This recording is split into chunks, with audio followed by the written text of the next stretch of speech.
भूतिया हवेली की दास्तान। पुरानी दिल्ली के पास एक गांव में एक भूतिया हवेली थी। लोगों का कहना था कि उस हवेली में एक अमीर जमींदार की आत्मा भटकती थी, जिसकी हत्या उसके ही नौकरों ने की थी। रात के समय उस हवेली से अजीब आवाजें आती थी, दरवाजों का खड़खड़ाना, किसी के चलने की आवाज और कभी कभी जोर से हंसने की भी।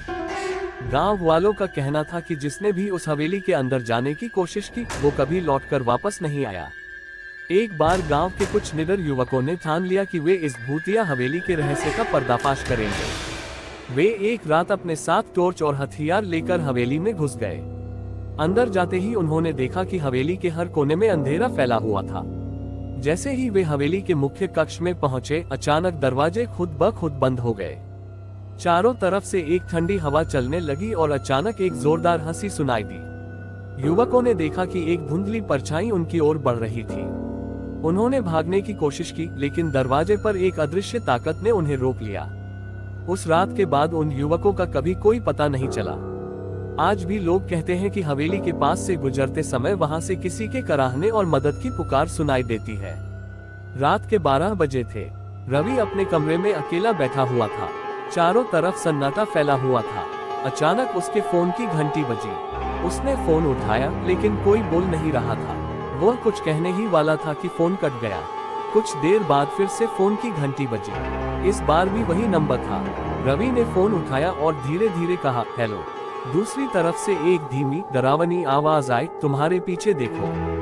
रवि की रीढ़ में सिहरन दौड़ गई। उसने तुरंत पीछे मुड़कर देखा, लेकिन वहां कोई नहीं था।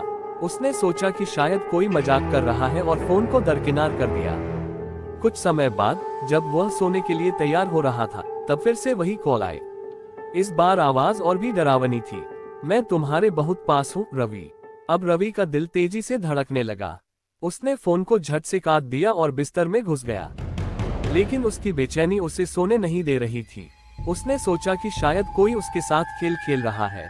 अचानक उसे महसूस हुआ कि कमरे की खिड़की खुली हुई है। ठंडी हवा का झोंका अंदर आ रहा था। वह खिड़की बंद करने के लिए उठा और जैसे ही वह खिड़की के पास पहुंचा, उसने देखा कि खिड़की के बाहर एक परछाई खड़ी थी। वह परछाई धीरे धीरे अंदर आ रही थी। रवि ने डर से खिड़की बंद करने की कोशिश की, लेकिन उसके हाथ कांप रहे थे। परछाई अब उसके बिल्कुल पास थी। रवि ने चीखने की कोशिश की, लेकिन उसकी आवाज बाहर नहीं आ सकी। अगले ही पल सब कुछ कालेपन में डूब गया।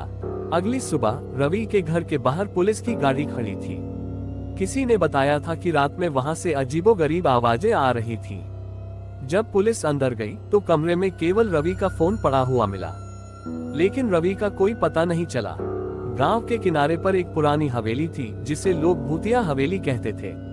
कई सालों से उस हवेली में कोई नहीं गया था, क्योंकि गांव में ये अफवाह फैली हुई थी कि वहां एक भूत का साया है। एक दिन रमेश नाम का एक युवक उस हवेली की सच्चाई जानने का फैसला करता है। दोस्तों के मना करने के बावजूद वह रात को अकेले हवेली में जाता है। जैसे ही वह हवेली के अंदर कदम रखता है, उसे एक अजीब सी ठंडक महसूस होती है। चारों ओर सन्नाटा था, बस हवाओं की सरसराहट और उसकी सांसों की आवाज सुनाई दे रही थी। रमेश ने देखा कि हवेली के अंदर पुराने फर्नीचर और जाले लगे हुए थे। अचानक उसे लगा कि कोई उसके पीछे खड़ा है। उसने मुड़कर देखा, लेकिन वहां कोई नहीं था। उसने इसे अपनी कल्पना समझा और आगे बढ़ा। अचानक उसे एक दरवाजा दिखा जो धीरे धीरे खुद ब खुद खुलने लगा। रमेश के रोंगटे खड़े हो गए, लेकिन उसने हिम्मत करके उस दरवाजे के अंदर झांका। अंदर एक पुरानी किताबों से भरी अलमारी थी और एक किताब खुद ब खुद अलमारी से गिर गई। रमेश ने वह किताब उठाए, लेकिन जैसे ही उसने उसे खोला, हवेली के सभी दरवाजे एक साथ तेज आवाज के साथ बंद हो गए। रमेश के हाथ पैर ठंडे पड़ गए। उसने भागने की कोशिश की, लेकिन उसके पैर जैसे जमीन में धंस गए थे। तभी उसने महसूस किया कि उसके कंधे पर किसी का हाथ है। रमेश की चीख निकल गई और वह बेहोश हो गया।